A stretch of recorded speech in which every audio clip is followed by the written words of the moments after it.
C'est officiel, l'enquête sur Michel Néret est validée. La cour d'appel a rendu sa décision aujourd'hui. Ce matin, pourtant, ses avocats étaient confiants. Selon eux, certaines écoutes téléphoniques utilisées contre l'ancien commissaire ont été enregistrées dans le cadre d'une autre enquête. C'est interdit par le Code de procédure pénale. Le cas de M. Michel Néret est tout à fait spécifique, puisqu'effectivement, il intervient dans un dossier où, somme toute, il n'avait pas à intervenir. La procédure doit être respectée à la lettre. C'est l'esprit de la loi. Dès le rendu du jugement, les avocats de Michel Néret se sont donc pourvus en cassation, mais ils misent surtout aujourd'hui sur une possible remise en liberté de leur client.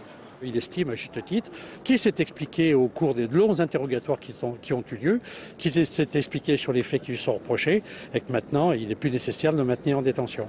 L'ancien numéro 2 de la PJ lyonnaise est incarcéré depuis près de 8 mois aujourd'hui. Depuis le début de l'enquête, il affirme avoir toujours agi dans le cadre de son métier de policier.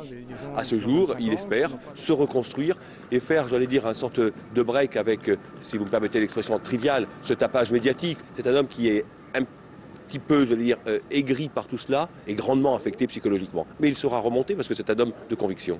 La procédure suit donc son cours. Michel Néret est toujours mis en examen, notamment pour corruption, association de malfaiteurs ou encore trafic de stupéfiants. Les juges devraient se prononcer sur une possible remise en liberté dans le courant de la semaine.